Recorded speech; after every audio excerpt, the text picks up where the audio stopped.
Media पे देखना है, जो जो इमरान खान की पार्टी ने किया वो सब एक रिकॉर्ड जो है वो बना। आप अगर देख लें कि जो पीटीआई है उसने जो जो किया, मिसाल के तौर पे पाकिस्तान की तारीख में पहली मरतबा जो है वो टिकटॉक के ऊपर जो है वो एक जलसा किया गया, पहली मरतबा एक वर्चुअल जलसा किया गया।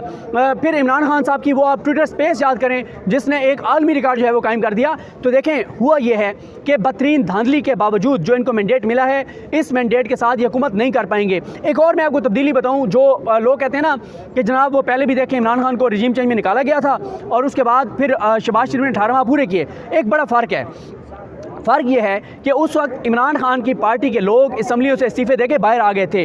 अब ज़रा आप इमेजिन करें असम्बली में अगर जो इस वक्त प्लान है कि शहबाज शरीफ को वज़ीर-ए-आज़म बना दिया जाएगा, वो बन भी जाएं, एक साइड पे शहबाज शरीफ बैठे होंगे और उनसे 3 कदम छोड़ के शेर अफजल मरवा साहब बैठे होंगे, जो अभी तक है कि अपोजिशन लीडर शेर अफजल मरवा साहब होंगे और होना भी नहीं चाहिए। तो आप खुद ज़रा इमेजिन करें ना, आप ज़रा अपने जहन में लाएँ, अपनी आँखों के सामने मंजर लाएँ कि शहबाज शरीफ बैठे हैं और उनसे 3 कदम 4-5 फुट के फासले पे शेर अफजल मरवत बैठे हैं। तो शहबाज शरीफ साहब की आप हालत देखें क्या हालत होगी।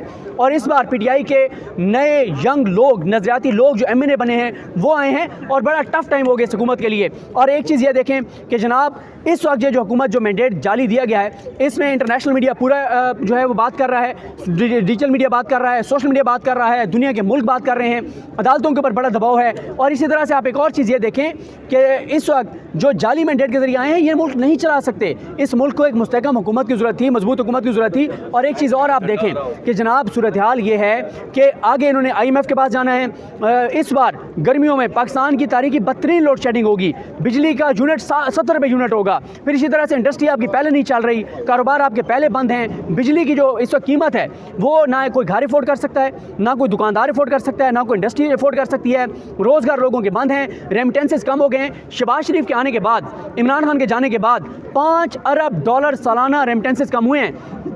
$5 अरब यानी तकरीबन 1500 अरब जो बैंकिंग चैनल से आता था पाकिस्तान में, वो बैंकिंग चैनल से नहीं आ रहा या बिल्कुल नहीं आ रहा। फिर इसी तरह से ओवरसीज़ पाकिस्तानियों का एतमाद ख़त्म हो गया है, ना वो रेमिटेंसेस भेज रहे हैं, ना वो पाकिस्तान में इन्वेस्ट कर रहे हैं, ना पाकिस्तान में फॉरेन डायरेक्ट इन्वेस्टमेंट आ रही है। यहाँ तक कि देखें 4 तरीके होते हैं, आप डॉलर हमें चाहिए, हमने इंपोर्ट करनी है। पहला तरीका होता है कि आप एक्सपोर्ट्स बढ़ाते हैं, एक्सपोर्ट्स हमारी कम हो रही हैं, क्यों?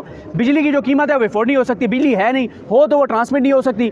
फिर इसी तरह से दूसरा होता है कि आप फॉरेन डायरेक्ट इन्वेस्टमेंट लाते हैं, वो आ नहीं रही, दहशतगर्दी की जो सूरत हाल है, जो पाकिस्तान के अंदर अनसर्टेनिटी है उसकी वजह से।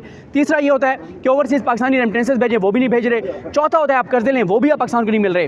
तो एक ऐसी हुकूमत आएगी जिसके पास जाली मैंडेट है, जो 90% पाकिस्तान के लोगों ने जिनको मुस्तरद कर दिया है, उनको जब आप इक़्तिदार देंगे तो वो पाकिस्तान के लिए तो नहीं आ रहे, उनको तो लोगों ने मुंतखब भी नहीं किया, तो वो आ रहे हैं अपनी करप्शन और लूट मार के लिए। वो करप्शन लूट मार करेंगे और ये कंपनी किसी सूरत नहीं चलेगी। देखें पीटीआई जो छोड़ के जा रहे हैं, इनकी आने वाली 2 नस्लें भी पछताएंगी कि हमने बहुत गलत किया था कि हमने इमरान खान को उस मौके पे छोड़ दिया था।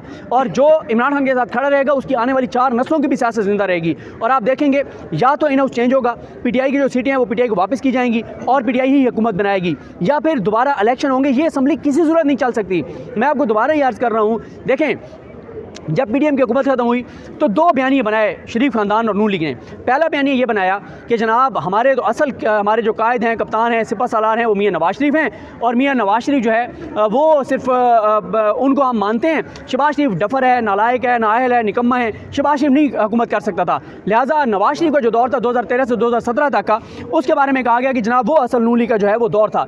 अगर हम इस बात को मान लें कि नवाज शरीफ ही मुल्क को निकाल सकते हैं, उनके मुताबिक सिर्फ नवाज शरीफ निकाल सकते थे मुश्किलात से, तो नवाज शरीफ तो विड्रॉ कर गए हैं, वो तो सियासत ही छोड़ गए हैं। फिर शहबाज शरीफ तो वही हैं जिनको आप कहते थे कि इसको हमारा प्राइम मिनिस्टर कंसिडर ही ना करो। दूसरी बात ये कही जाती थी कि क्योंकि 14 जमातों की हुकूमत थी, एक जमात के पास मैंडेट नहीं था, रोज़ लड़ाइयाँ होती थी, झगड़े होते थे, मसाइल होते थे, इसलिए हम जो है वो डिलीवर नहीं कर सके, तो वो भी 14 जमातों की अब हुकूमत है। लेकिन तीसरा जो फ़र्क मैं आपको बार बार रियलाइज़ करवा रहा हूँ कि इस बार 2 चीज़ें हैं। जो 2018 की असम्बली थी उसमें इमरान खान क्योंकि जीते थे, पीटीआई जीते थी, उस इलेक्शन को बहरहाल कानूनी तौर पर पीटीआई और असम्बली का बड़ा हिस्सा मानता था कि वो दुरुस्त है। दूसरा उसमें यह होता था कि जो अपोजिशन के लोग थे वो भी उसी इलेक्शन के ज़रिए जीते हुए थे, इत्तेहाद ही छोड़ गए और रजीम चेंज हो गया। लेकिन इस बार ये जो असम्बली है इसके ऊपर इस वक्त बलूचिस्तान में एहतजाज हो रहा है। इस वक्त जब मैं आपसे बात कर रहा हूँ KPK में सूरत हाल आपके सामने मौलाना साहब मुस्तरद कर रहे हैं। फिर इसी तरह से सिंध में आज जो GDA का जो मनाजिर सामने आए हैं, वीडियो मनाजिर, वो बहुत खौफनाक हैं, जितनी बड़ी तादाद में लोग जमा हुए हैं। तो तमाम पॉलिटिकल पार्टीज सिवाय PMLN के सब मुस्तरद कर चुकी हैं, और पीपल्स पार्टी और PMLN के अलावा सब मुस्तरद कर चुकी हैं। पाकिस्तान में इस वक्त 23 चाराएँ बंद हैं। बलूचिस्तान में एहतजाज हो रहा है। KPK के अंदर एक तशवीश है कि पूरे पाकिस्तान का मैंडेट चोरी किया गया है। फिर पंजाब के अंदर 90% हल्कों में धांधली हुई है। फॉर्म 45 मौजूद हैं। तमाम पूरे पाकिस्तान के तमाम जो इस वक्त पूरे पाकिस्तान के इलेक्शन के ऊपर पूरा इंटरनेशनल मीडिया आवाज़ उठा रहा है और बात कर रहा है। तो इस सारी सूरत हाल में ये आज की जो PTI की है जो प्रेस कॉन्फ्रेंस थी, जो इंटरनेशनल मीडिया को उन्होंने दिखाया, फ्लॉज दिखाए, सबूत दिखाए, शवाहिद दिखाए। और एक चीज़ आप और नोट करें, जब 2018 में इमरान खान के ऊपर ये इल्ज़ाम लगा था कि RTS बैठा और धांधली के ज़रिए इलेक्शन PTI को जिताया गया है, तो एक प्रेस कॉन्फ्रेंस मुस्लिम लीग नून ने शवाहिद के साथ नहीं की थी, एक प्रेस कॉन्फ्रेंस सबूतों के साथ नहीं की थी।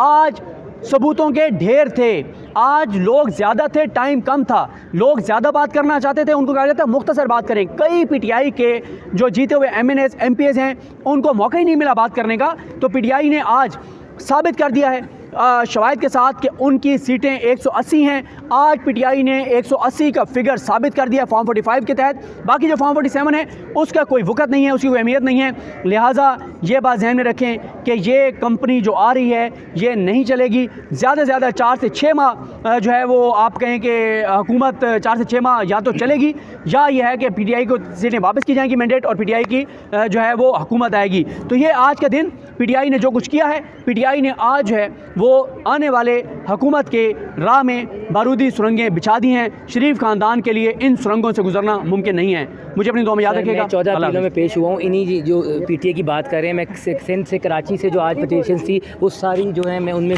पेश हुआ हूँ, और ऑल ओवर पाकिस्तान जो 3 दिन से